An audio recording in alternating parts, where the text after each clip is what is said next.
So we're going to open up this video with possibly the best tip. We're mind blown by this app, and I promise you it's not sponsored, but we just never knew this existed. So if you travel like me and Lawrence, sometimes we get to a place early in the morning and we can't check in till 3 o'clock. And I know a lot of people who go on holiday for the weekends and stuff, it's the same. So this app basically means that you can find somewhere to store your luggage for up to 24 hours until you check in. Is that not the best thing ever? So you don't have to worry about your suitcase, you don't have to lug them about. Put them in storage, and there's quite a few storage locations in Split in the centre. And stick around to the end because we're about to tell you where the sandy beach in Split is. So another tip is if you have any dietary requirements like gluten-free or dairy-free or whatever, head to one of the younger places to go, like Terminal F. They have gluten-free options. If you go to sort of the more traditional places, there is no chance you're getting anything like that. Here, they even do gluten-free pizza. And if you don't drink cow's milk, it's going to be really difficult for you to find a coffee shop, I'll just tell you now. But there is a shop called Bio & Bio, which is really popular here. And it's got loads of like health foods and dairy-free milks and things like that. And I actually ended up getting a little bottle of almond milk and just taking it with me for coffee. But most of the supermarkets will do oat milks and things like that, but definitely not gluten-free. And if you eat anything, you can go anywhere. The food is lovely here and very Italian-based. You will see these for sale everywhere. There's very good reason, because the beach rocks are savage. If you are not going on the sandy beach, 99.9% of the beaches are rocky. You will really hurt your feet walking on them. And also there's sea urchins.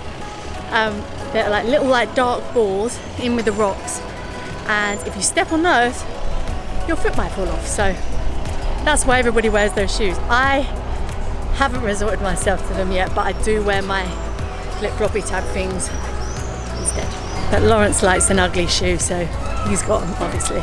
And we got Nyh's some too. And you can pick them up really inexpensively here. I think Nyh's was a few pounds, maybe a £5 or something. So here, obviously, there is hundreds of restaurants.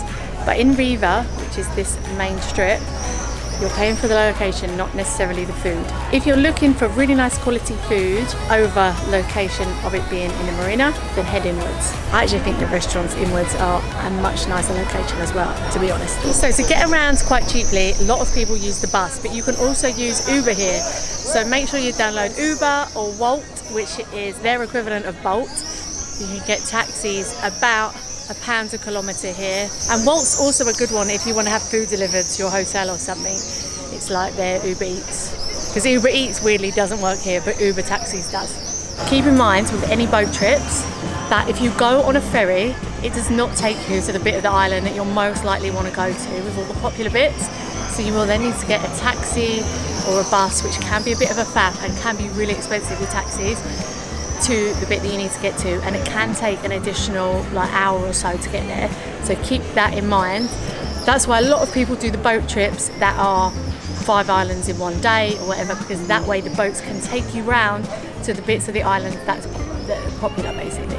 So when you're here, you need to have a bit of cash on you, because some places only take cash. So these are about a 13 to 18% markup on whatever you take out, plus about a £4 charge. So if you're going to get your cash out, maybe just don't get it in the centre from these machines. Another tip is about the beach clubs. So there is quite a few beach clubs here, and there's 2 different types. There is the main beach clubs, which are like, you know, Hindu, young people, like vibey beach clubs. The cabanas are typically about, for a smaller one, I think they're like €500 with a minimum spend of €500, like that kind of thing. Obviously you don't have to get a cabana, but that's how much they are. The menus are generally quite expensive when you get there as well. If you're a family and you want to go to a nice beach club, but obviously you don't need to be like, woohoo, spring break, there's 2 here that we've actually been to that are really nice. One is at the Radisson, I think it's called Minstrel Club, and one is at La Meridienne Hotel called Gusta Beach Club. Both have cabanas, you don't have to get cabanas. Both have, you know, like nice sun lounges, nice beaches, chilled vibe, bit of music, lovely food, lovely drinks. Obviously they are more in the expensive side than a public beach, but if you wanted that kind of thing for like a special day, there are them available. And I looked them up personally because I wanted to find a family friendly one for us for Father's Day.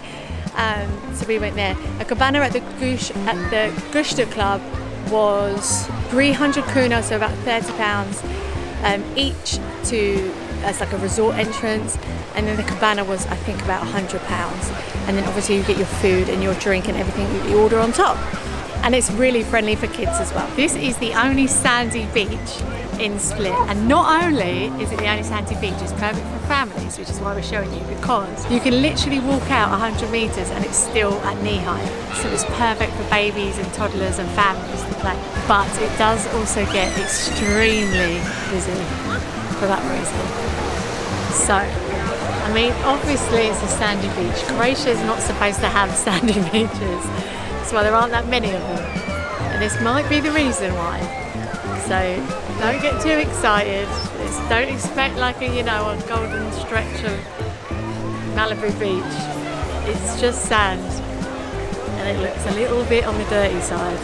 But it's more for the water. The water is perfect. On the pebble beaches, what happens is the water sort of goes, the pebbles go like that, sorry, so the water can go quite steep quite quickly, quite deep quite quickly.